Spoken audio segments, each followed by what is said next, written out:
with. You see the hatred he's got for Putin. It's very tough for me to make a deal with that kind of hate. He's got tremendous hatred. And I understand that, but I can tell you the other side isn't exactly in love with, you know, him either. So it's not a question of alignment. I'm aligned with the world. I want to get the thing set. I'm aligned with Europe. I want to see if we can get this thing done. You want me to be tough? I could be tougher than any human being you've ever seen. I'd be so tough. But you're never going to get a deal that way, so that's the way it goes. All right, one more question. Hey, I want to respond to this. So look, for 4 years in the United States of America, we had a president who stood up at press conferences and talked tough about Vladimir Putin, and then Putin invaded Ukraine and destroyed a significant chunk of the country. The path to peace and the path to prosperity is maybe engaging in diplomacy. We tried the pathway of Joe Biden of thumping our chest and pretending that the President of the United States' words mattered more than the President of the United States' actions. What makes America a good country is America engaging in diplomacy. That's what President Trump is doing. Can I ask you? Sure. Yeah? Yeah. Okay. So he occupied our parts, big parts of Ukraine, part of East and Crimea. So he occupied it on 2014. So during a lot of years, so I'm not speaking about just Biden, but those time was Obama, then President Obama, then President Trump, then President Biden, now President Trump, and God bless, now President Trump will stop him. But during 2014, nobody stopped him. He just occupied and took. He killed people. You know what the contact 2015. 2014 2014. and 2014. 2014. Yeah. So I was not here. Yeah, but that's exactly right. Yes, but during 2014 till 2022, yeah, the situation the same. The people have been dying on the contact line. Nobody stopped him. You know that we had conversations with him, a lot of conversation, my bilateral conversation, and we signed with him, me, like a new president. In 2019, I signed with him the deal. I signed with him, Macron and Merkel, we signed ceasefire. Ceasefire, all of them told me that he will never go. We signed him with gas contract, yes, but after that, he broken this ceasefire. He killed our people and he didn't exchange prisoners. We signed the exchange of prisoners, but he didn't do it. What kind of diplomacy, JD, you are speaking about? What do you mean? I'm talking about the kind of diplomacy that's going to end the destruction of your country. Yes, but if you Mr.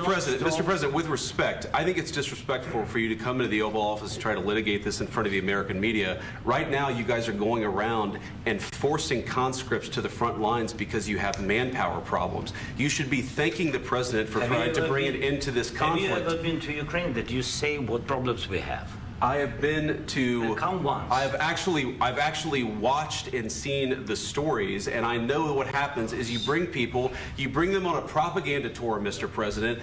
Do you disagree that you've had problems bringing people into your military? And do you think that it's respectful to come to the Oval Office of the United States of America and attack the administration that is trying to prevent the destruction of your country? A lot of questions. Let's start from the beginning. Sure. First of all, during the war, everybody has problems, even you, but you have nice ocean and don't feel now, but you will feel it in the future.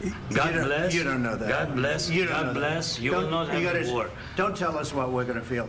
We're trying to solve a problem. Don't tell us what we're going to feel. I'm not telling you. Because you're in no position to dictate that. That's exactly what you're doing. You're in no position to dictate what we're going to feel. We're going to feel very good. You will feel influence. We're going to feel very good and very strong. You will feel influence. You're right now not in a very good position. You've allowed yourself to be in a very bad position, and he happens to be right about it. From the very beginning of the war. You're not in a good position. You don't have the cards right now. With us, you start having cards. Right now, you don't. You're playing cards. You're playing cards. You're gambling with the lives of millions of people. You're gambling with World War III. You're gambling with World War III. And what you're doing is very disrespectful to the country, this country, that's backed you far more than a lot of people said they should have. Have you said thank you once? this A lot entire of meeting? times. No, in this Even entire meeting, today. have you said thank Even you? today. You went to Pennsylvania and campaigned for the opposition in October. Offer some words of appreciation for the United States what of are you speaking America about? and the president who's trying to save your country. Please, you think that if you will speak very loudly about the war, you He's can... not speaking loudly. He's not Yeah. speaking loudly. Your country's Can I- in big can I- trouble. can I Wait a answer? minute. No, Can you've I done a lot answer? of talking. Your country is in big trouble. I know. You're not winning. I know. You're not winning this. You have a damn good chance of we are coming out staying, okay because of Mr. us. President, we are staying in our country, staying strong from the very beginning of the war. We've been alone, and we are thankful. I said thanks You haven't in been this alone. cabinet. You and haven't not been only alone. in this We cabinet. gave you, through I this said stupid thank you. president, $350 billion.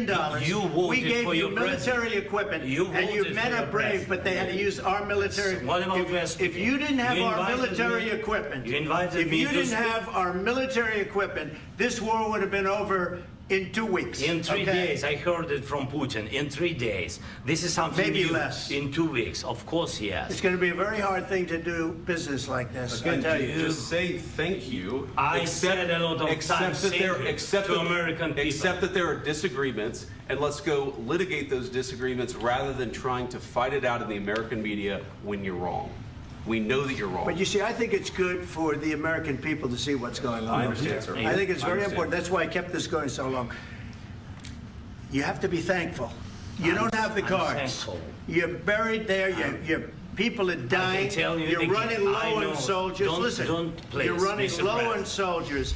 It would be a damn good thing. Mr. And then President. then you tell us, I don't want a ceasefire. I don't want a ceasefire. I want to go and I want this. Look, if you could get a ceasefire right now, I tell you, you take it so the bullets stop flying and your men stop getting killed. Of course, we want to stop the war. But you're I saying said- you don't want a ceasefire. But I said to you, I want a ceasefire. with guarantees. Because you'll get a ceasefire faster than an agreement. Ask our people about ceasefire, what they think. That wasn't doesn't with matter me. for you what- That what wasn't this with me. means. It That was with wasn't with a you. guy named Biden who was not a smart person. That was with Obama. It was your president. Excuse me. That was with Obama, who gave you sheets, and I gave you javelins. Yes. I gave you the javelins to take out all those tanks. Obama gave you sheets. In fact, the statement is Obama gave sheets and Trump gave javelins. You got to be more thankful, because let me tell you, you don't have the cards. With us, you have the cards. But without us, you don't have any cards. One more question to Mr. Vice President. I'm sorry. It's going to be a tough deal to make, Um, because the attitudes have to change.